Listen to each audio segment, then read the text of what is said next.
Welcome to the Reality Revolution. Today we're going to enjoy a wonderful quote channeling that deals with the topic of anger. This is something that I have struggled with.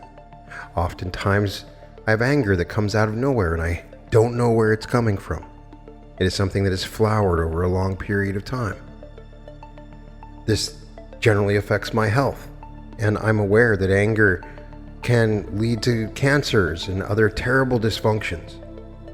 In almost every case, my anger is not really justified.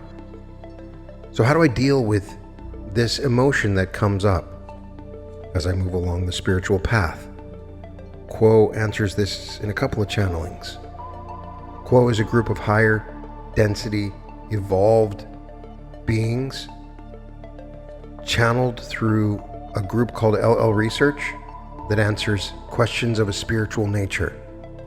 These teachings are simple, powerful, and poignant. Their very words raise my vibration on many levels and resonate with me deeply. We begin with a channeling delivered on December 17th, 2016. Today we'd like to discuss the topic of anger. What is the role of anger on the spiritual seeker's path? How can we understand the root causes of our anger? How can we balance this anger and utilize it as catalyst for our spiritual growth? I am Quo, and we greet you, my friends, in love and light this afternoon. As always, we are honored to be asked to join your circle of seeking this day. We are always happy to join you. Happy once again to be with this doughty circle of seekers, for always do you bring with you love and light, which amazes us as you live within the darkness of an illusion in which there seems to be so little of these qualities. We would ask one favor, as always, and that is that you use your own discrimination when listening to our words, for we do not wish to be seen as any kind of infallible authority. We have traveled further upon the path which you now travel yourselves, and are happy to offer the experiences we have had upon this journey. We do not wish to be a stumbling block in any way for you, so if we speak any word that does not ring true to you, leave it behind, and take only those that have meaning upon your spiritual journey, for by now you have all gained a great deal of experience as seekers of truth. You have come into this illusion to learn, to grow, to serve others, and to seek the one Creator in all. Why would you come here to do such a thing? Were you before you came here, it is obvious that all is one, that the Creator exists in all things. In each entity, that love is the power that made the creation, and the creation is made of light. There is joy from whence you come, there is purpose, there is power. So why would you enter an illusion of darkness in which you must place the veil of forgetting between your conscious and your subconscious minds? Why would you risk forgetting all of the truth that you know in your very being, every cell of your being? You wish to learn more than can be learned in such an environment of seeming purpose, power, direction, unity, for in those realms of the exalted nature of creation, progress is far more slowly made, for there is little against which to push, little reason to exercise your spiritual muscle, shall we say. Yes, growth does happen there, but it is far slower than is possible within your third density illusion. What does this illusion offer you that is so important and that enables your growth in a way that no other illusion can? It is the fact that you must search diligently, consistently, every day for those truths you believe are true. You prove to yourself in many ways each day that what you are doing here is revealing that which has been hidden, the truth of the creation. This effort is that which polarizes you more efficiently than any effort made in the higher densities or the inner planes of your own path. And so here you are, learning those lessons which you have chosen previous to the incarnation to attempt to learn. You wish in many cases to improve your appreciation of compassion, of love, of understanding. These are all facets of the same quality, my friends. And how do you do this? May we say, first of all, you do not program more love, more compassion. You program the opposite, my friends. You program the lack of compassion. the lack of love, the lack of understanding, the lack of sympathy, for by so doing, you set into motion within your own soul's being the desire to solve those riddles, anger being one of the great riddles of your illusion, anger being that which is not possible in the higher densities, for only unity, joy, peace, and understanding are possible there. But here, in your third density illusion, it is possible to experience anger. For it is possible to see one as separate from another self, and to feel an emotion that is not love for another self, or perhaps even for the self, for your anger may be pointed in any direction. For the conscious entity who is aware of the process of seeking, within the third density illusion, if there is the desire to achieve more love, more compassion, then the lack of that love and compassion in the form of anger or non-acceptance of other selves or irritation or impatience, whatever form your anger may take, is pointed toward yourself. Thus, as you move through your daily round of activities, you find various forms of catalyst that offer you the opportunity to see the anger sprout forth within your consciousness, within your experience, and for the moment of that sprouting forth, you are at its mercy. The anger rages freely like a fire within you, and burns that which it touches, which is your consciousness and perhaps the consciousness of others about you. However, as we said, positively oriented entities usually program this anger for the self, so that as the one known as Jay discovered, it is quite effective to take that anger that you feel for another and realize that you feel it for yourself in the guise of another. And what do you do with this anger that you feel toward yourself? And why would you feel it in the way that you do, tripped, shall we say, by catalyst of a surprising nature, of an unseen nature, of a repeating nature?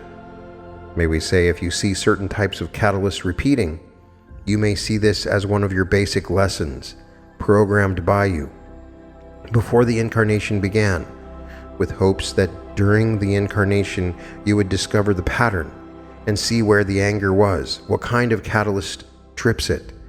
In this regard, my friends, we use the word catalyst as that which is a neutral factor in causing, shall we say, an emotional response within your being.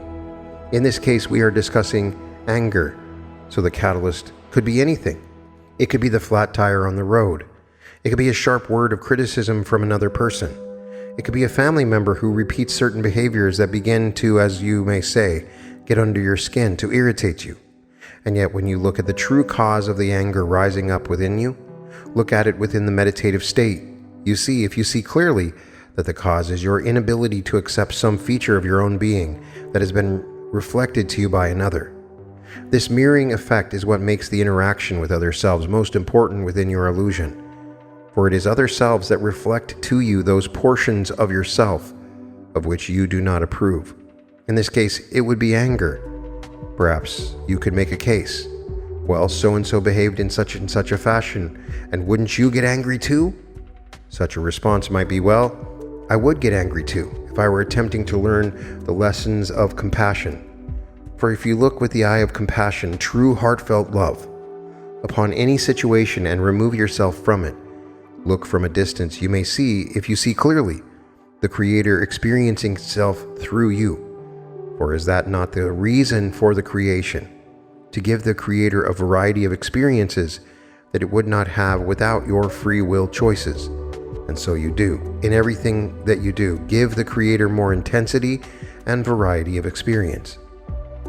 So as you look from a distance and see the Creator experiencing itself, for the moment that you are no longer attached to that image and that experience, you feel love, you feel compassion, you feel understanding, you feel acceptance, and then you move again, placing yourself in the role in which the anger has been experienced, and you lose that distant perspective. You lose the knowledge of the Creator experiencing itself. And this is not a bad thing, my friends. This is why you came here. This is what this illusion offers you. Do not feel bad that you have what you call anger or other distortions. These are the methods by which you learn what you wish to learn.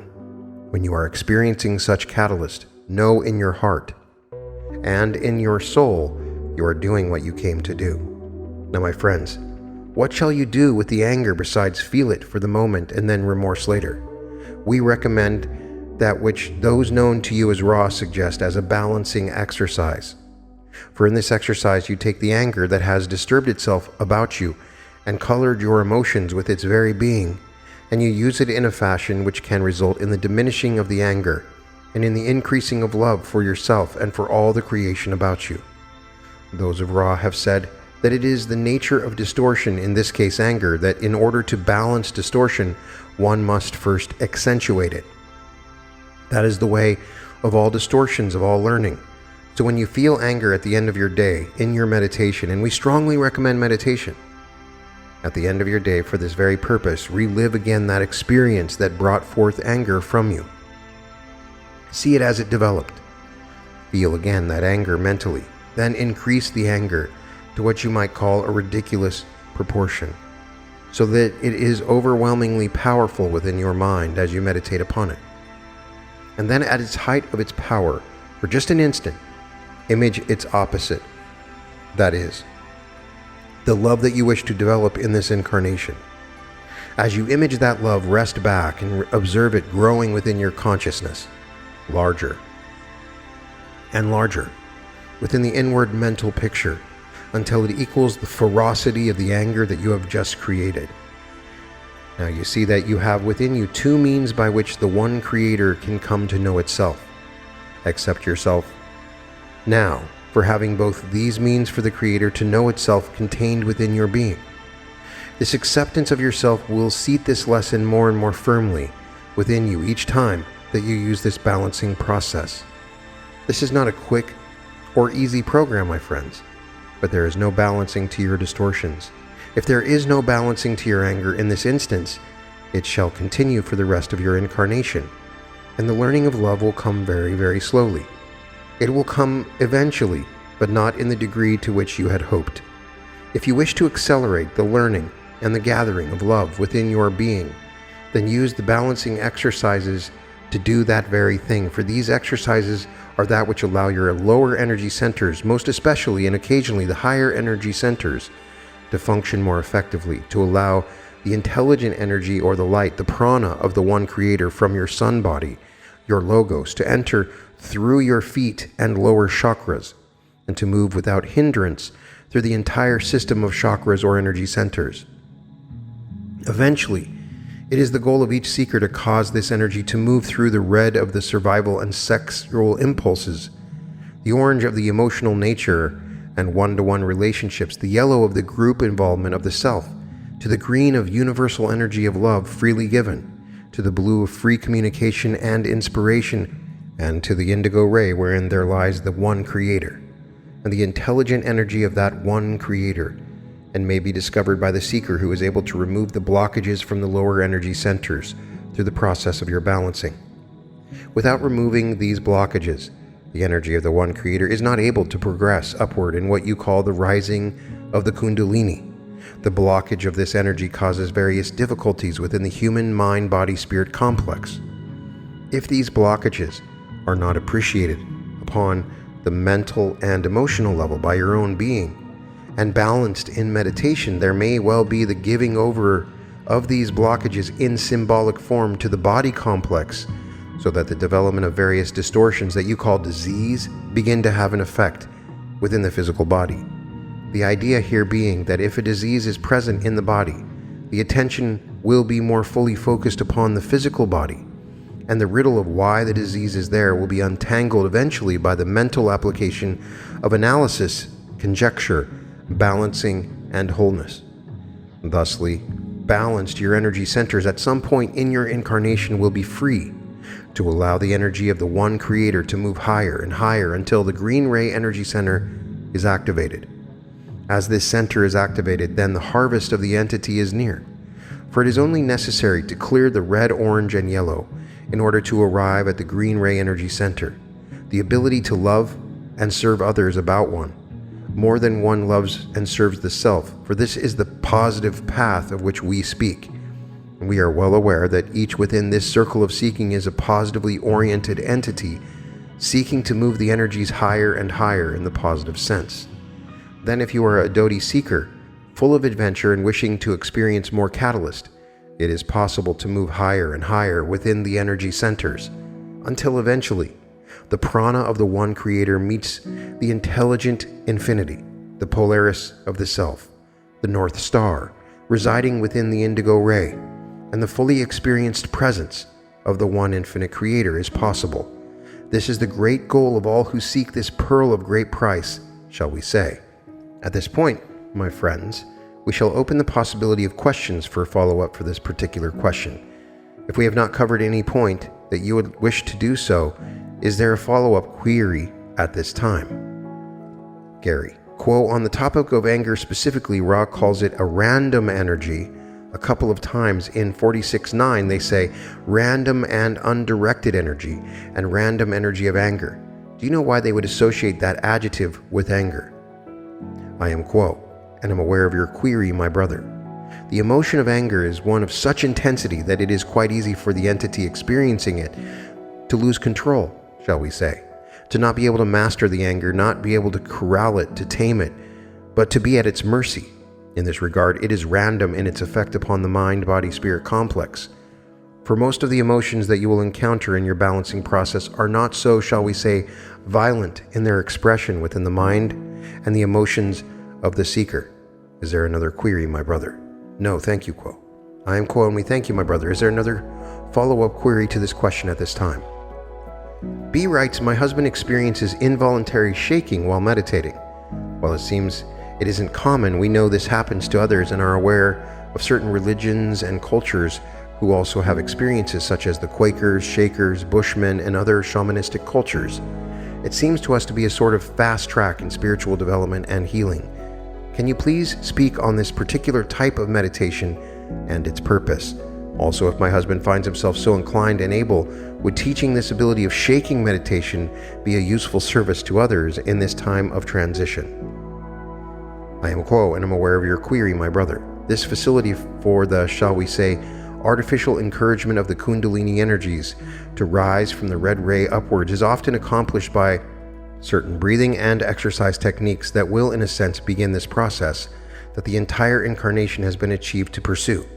However, we find that there is oftentimes a difficulty within certain entities that are unaware that what they are doing in a certain breathing exercise is to awaken the Kundalini so that it begins its process without, shall we say, the proper nurturing or seeking within the lower energy centers of this process, for it is one of great power. It is one which is approached, if done so consciously and carefully, with respect and with a program that is, shall we say, pursued with a daily regimen that seeks to gently awaken this sleeping energy. For it is that which contains the entire power of the one infinite creator. We would recommend caution in its exercise. We would recommend the utilization of those who teach specific practices to awaken this energy. It is not that which is wisely undertaken without due caution. Is there another query, my brother? Yes, there is a question from Jay. He's wondering about intoxication from alcohol and drugs, and wondering what effect that has on our spiritual experience. I will modify that question to exclude from those categories psychoactive substances that may yield genuine self-understanding, and ask, quo, regarding other intoxicants if anything can be broadly said about their effect on our spiritual journey. I am, quo, and am aware of your query, my brother. The effect on the spiritual seeker of these various intoxicants is quite various, to be honest. There is not one particular rule of thumb, shall we say, or practice that would pertain to each entity. For some, in wine, it is truly said, in vino veritas, there is truth there. For some entities, the ability to release the cares of the day and to become, shall we say, high or drunken is a way to find the inner self for a moment or two and to allow this inner child to play. For others who have different personalities, it is difficult to undertake such experiences without suffering the more deleterious effects of the addictive nature of such substances to certain personalities. In this case, the learning and potential lies within the obverse experience. That is, to discover a reason to not use such substances. Thus, we cannot give you a general rule that is applicable for all entities. Is there a final query, my brother? Before I ask, I'll look to the group and see if anyone has one. Final query. The question for me on that topic, it occurred to me while listening that while there are certain religions that embrace intoxicants, and again I excluded psychoactive substances, I'm not aware of any teaching for the path of the adept that includes the use of substances. Insofar as that is correct, why would the path of the adept seek to exclude intoxicants? I am Quo, and am aware of your query, my brother. The path of the adept is the path of the one who seeks to see and to experience clearly that journey towards union with the one Creator. In this journey of union, the adept has many opportunities to be of service to others. These opportunities, in order to be most efficacious, needs must be seen with a clear eye and heart, which is to say the emotions as well.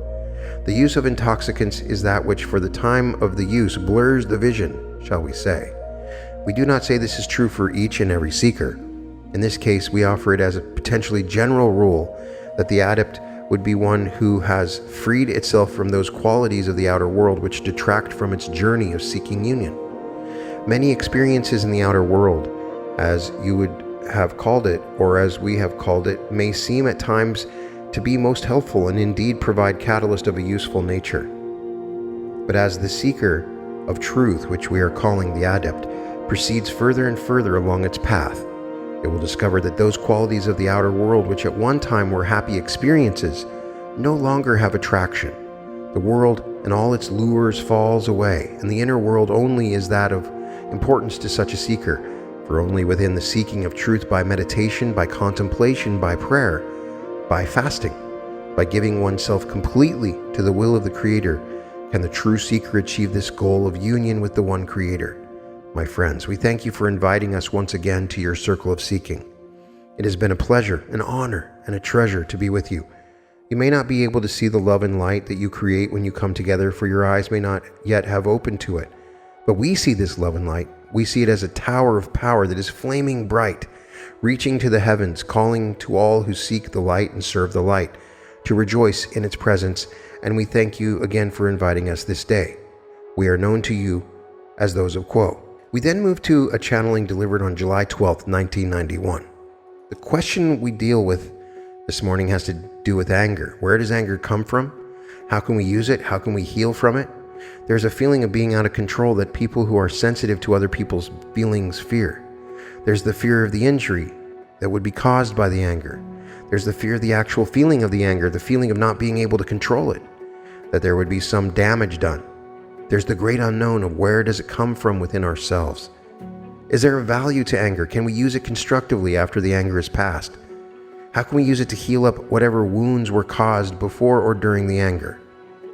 We are those of Quo. I greet each of you this day in the love and in the light of the infinite Creator.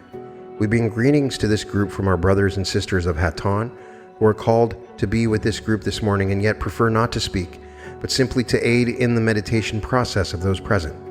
You request information this morning about anger. Each in this group has given much thought to this subject and has done work in this area, and there have been queries upon this subject both directed to ourselves and to the one known as Aaron, who has worked with this group in this area. We are pleased to see this working continues, that the interest of those present in such matters is not simply a shallow and passing interest, but that answers to questions upon such subjects provoke further thought and introspection, and further experience, which again generates more material for thought and reflection. This is the nature of the process of knowing the self, and it is this process upon which all seekers are embarked. There may be consternation experienced by the seeker when a subject such as anger is studied in that depth of the self hitherto unknown well plumbed. The resultant knowledge is not always experienced as either pleasant or comfortable to the one who seeks, either because the information thus uncovered is judged to be one of unacceptable quality to the seeker, or simply because it is unfamiliar to the seeker as being part of the self, and thus the immediate response is one of rejection and judging it unacceptable. This process of discovery of the self and of accepting the unacceptable is known to each in this group as part of the seeker's lot. However, it is always disconcerting to discover these things close to home, shall we say, rather than dealing with perhaps the same subject in what you perceive of as another self at what may seem to be a safer distance. The reality is there is no distance, and whether anger or any other uncomfortable or undesirable emotion is discovered in another self or in the depths of the self is no different. It is always the self that is being explored and experienced. We know you are aware of this and that it is a function of the nature of the illusion to foster such differences, and indeed to aid in the learning process, for it is for the beginning seeker often far easier to deal with these matters in a manner that is perceived as being more distant and somewhat less contiguous with the self. As the seeker continues in the journey, the awareness of the unity of all becomes more apparent and more felt and experienced within the life. Therefore, more and more frequently, the seeker will discover directly in the self what is needed to be learned, rather than needing mirrors of other selves for this process. Each seeker is also unique as to the biases that have been accumulated over the distillation of many lifetimes, and the processes which are most helpful to each will differ. Therefore, the experience of each will differ accordingly. You wish to know about the source of anger. The source of anger, or any other emotion which the service to others seeker may be tempted to judge as negative or unacceptable, lies in the misperception of the separateness of entities.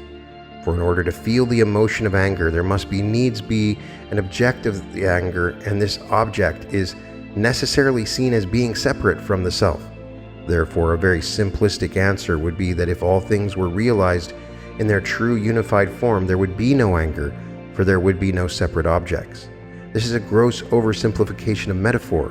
It would also serve to disintegrate the entire illusion in which you dwell, and other emotions which are judged as positive or helpful would also be dissolved, for they too require an object in order to be elicited. However, if anger or other such disquieting emotions is the subject of discomfort at the time, then we may suggest that meditations on the true nature of each, that is, the unity beyond the illusion, may be helpful in both the understanding and the dissolving of the same. The dissolving not being a process of elimination or eradication, but of absorption and acceptance of the existence within the self and the other self, and the acknowledgement that there is a place for this within the self that does not of necessity bring harm. It is the concentration of such matter that may be used in what is perceived to be a harmful manner. In a similar way, that is, a concentration of what you may view as harmful chemical that may exist harmoniously in nature is brought into a concentrated form, and as such is considered to be what your peoples would call a toxin, and may then be used to bring harm to different types of entities. This is the same type of process that operates with emotions such as anger. The uses of purposes of anger and of such emotions may be varied according to the desire of the one experiencing them. Their primary use to the seeker is, of course, to foster further investigation of a knowledge of the self. The uses of the outward expression of such anger may be used also variously. So the expression of such usually takes place in a concentrated form, as we spoke of. They are most often utilized by those on the negative path, for they are very useful in effecting a greater separation in situations of manipulation and control. So anger is that which the negative path uses. For the positive entity, we would suggest that the deliberate and intentional use of such anger would be most probably realized by the positive entity to be not of a helpful nature, and therefore would not be likely to be chosen as a manner of expression, but more likely would occur as a spontaneous expression of that which is felt within the self in an overwhelming manner. We would suggest that the most likely cause of such a concentration and eruption of this substance, shall we say, would be the lack of awareness of its existence within the self in its more quiet and non-toxic form, shall we say, and that a greater awareness and acceptance of the existence of this emotion in its more natural and absorbed, shall we say, state would be most helpful in the work of the seeker that has concern about the possibility of uncontrolled expression of such. The question of control is another issue altogether and quite separate from the process of anger or other emotions. We are aware that control is one of the primary tools of the negative path. Yet, to the positive seeker, chaos is surely not the desired state. Therefore, this is an issue that will certainly be investigated by any who delve deeply enough into the self. We would suggest that the issue for the positive seeker is not so much one of control, but one of choice. That choice is only possible when there is an awareness, and that therefore the path to the availability of choices lies once again through the ever-deepening knowledge of the self, and the subsequent awareness and acceptance of what is found in the self. When the seeker has reached a point of awareness, to use the current example, the anger that exists within the self and has accepted that as being a part of the self, even as the various chemical components run through your various strata of rock, then the seeker will also have a greater awareness of the process of concentration of these substances. These processes then may be observed, and the choice will be available as to the continuation of the process and the various means of expressing the same. You ask also about a process of cooling, what damage may be caused when such an eruption may occur. The healing of each entity is again another subject which may be plumbed in depth, and we shall comment but briefly at this time. Each entity serves as catalyst for the other, and the process of knowing itself. When entities, especially those such as are in this group which are embarked upon the conscious efforts of knowing the self, act as catalyst upon each other, the results are never, shall we say, completely unasked for. That is to say, the entity receiving the catalyst is aware of the need for such, although this may not be a conscious awareness, and is thus given the opportunity for greater knowledge of and acceptance of the self. This is not to attempt to foster any sense of irresponsibility, but we feel no danger with those of which this group for each here is most conscientious about such matters. The healing process in essence lies with each individual. The one who feels they have caused harm have need of healing, and the one who feels they have received harm have need of healing also. Ultimately, each entity must do the work of healing the self. It may be possible for entities who work together in harmony to extend to the other the open heart, the understanding mind, the statement of loving intent that may facilitate such self-work in healing, but ultimately the responsibility is with the self.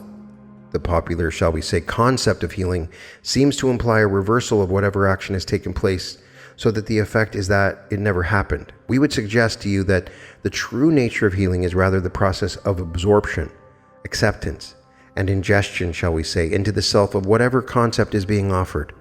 This disillusion and acceptance into the self then is the nature of the process of healing rather than the eradication of the perceived harm.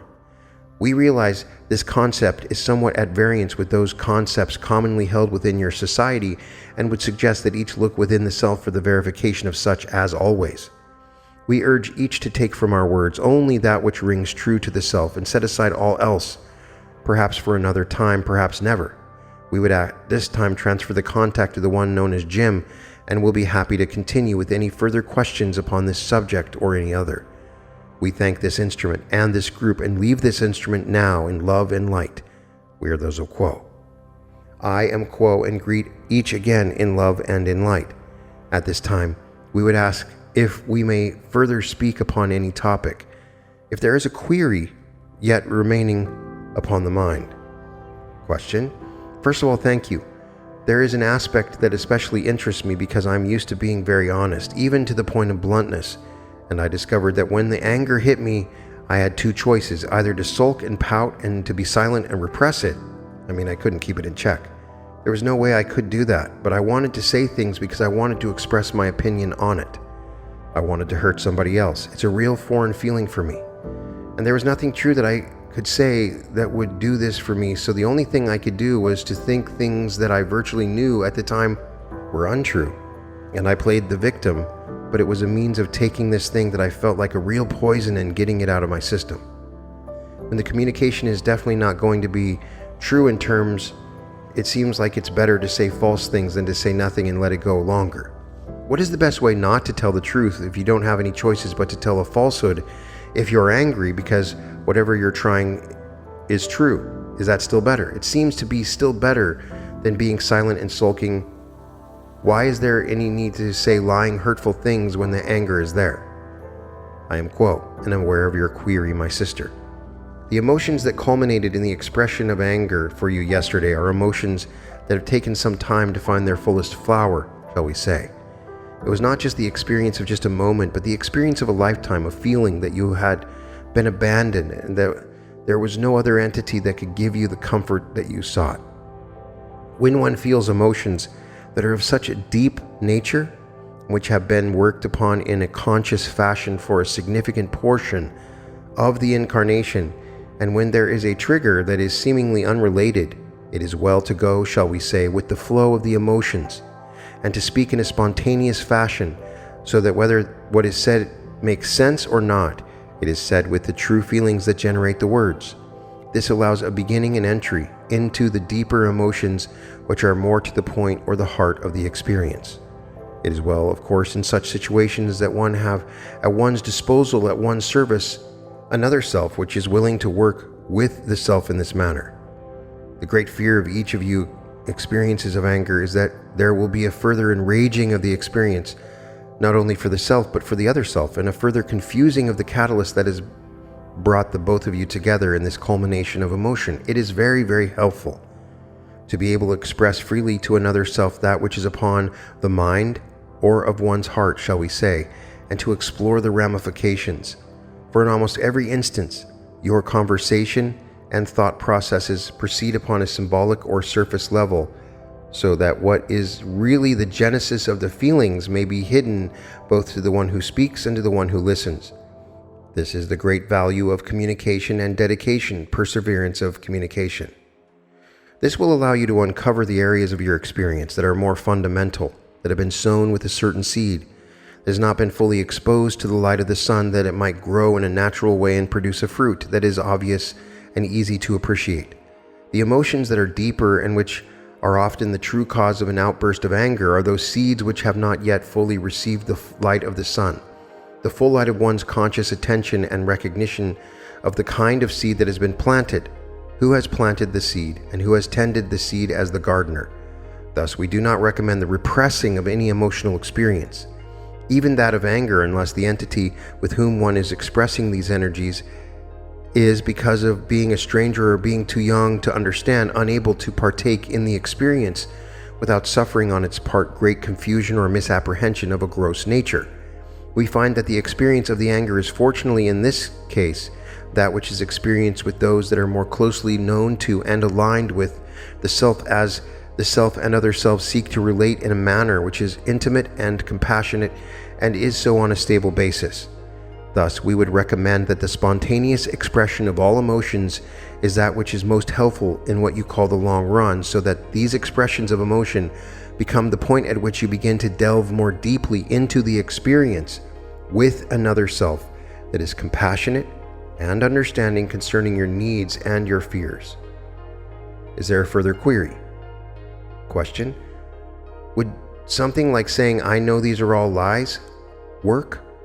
I'm Quo, and I'm aware of your query, my sister. We find that in your illusion it is difficult, in the great coloration of emotion called anger, to operate at such a rational level as to be able to discern what is true and what that is not true in the moment that the anger is experienced.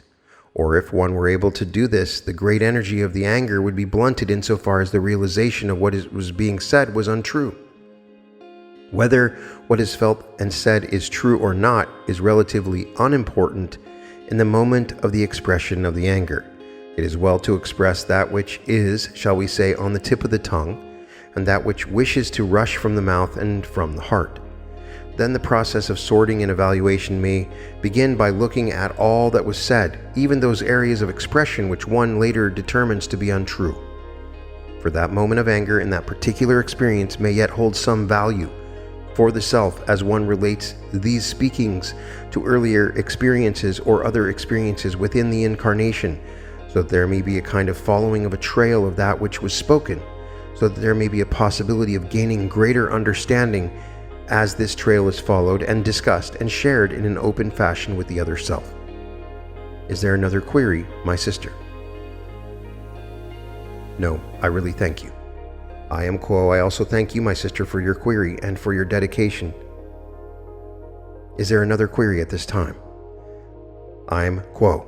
We are once again most grateful for your invitation to us to join your group and to work with the instruments that are present. We find that one known as K is becoming more flexible in her ability to receive and to transmit our thoughts, doing so in a manner which suggests that the confidence in this process is building even upon the subconscious levels in spite of any conscious doubts. We are known to you as those of Quo. We leave you as we found you, in love and in light. Adonai, Vasu, Boragas. And that concludes these channelings on the questions of anger. I really would love to get your personal experiences with anger that comes out of nowhere, and how you were able to deal with this catalyst, how you were able to process it properly. Did you feel the anger took you over and you lost some level of control over your emotions? Or were you able to control these emotional feelings that came up when you got angry? I have found that, to me, anger is dangerous. If, as I suspect, the people in this group are coming from a higher level of consciousness, the higher you move in consciousness, the more dramatic the effect the anger is. So if I get angry and I am in a higher level of consciousness, then I have a huge shift in my reality that will result from this anger. It can just last for a couple of minutes. So there is a fear I have of becoming angry because of the effect that it can have. But as they're saying, you have to express this anger. You can't repress the emotion because it will stay within you. How do we properly express this emotion without it affecting our reality so dramatically? The more I evaluate in meditation my reaction and responses and the reasons for the anger that come up, the less likely I am to unconsciously express this anger in certain moments. I've become better at it, but I am definitely not perfect. And it's something that is important to me to learn. I have learned that I react to certain triggers that create angers, and I have learned to take care of these triggers and become aware of them as they come up. And I do try to do the balancing exercise. When I have anger and I look back on it, I revise it, which to me is a form of balancing, but I also evaluate the other end of the spectrum of the anger. And as I do, I find that I'm better able to release this on a regular basis. I also like to ask myself in meditation, am I holding anger in my body? Am I angry about something? And it's amazing when you do those type of things, how your higher self and the subconscious will answer that question. Do you find that you're just angry and you don't know why? This happens to me, and I have to stop, sit down, take a few moments, take some breath, and then ask myself, where is this coming from? I do get answers. This is the best form of therapy that you can find, is simply speaking to the self, asking questions of the self, and you will have answers come up. If you have a particular technique, I would love to know it. Check out my episode on the release technique. That's something that I do use. I try to release the anger. There have been some other things that we've discussed, but you can't ignore it. You have to deal with it and address it, and I would love to know how you go about doing that. You can find all episodes of The Reality Revolution at therealityrevolution.com. I am sending my love and light to everyone that can hear my voice. And welcome to The Reality Revolution.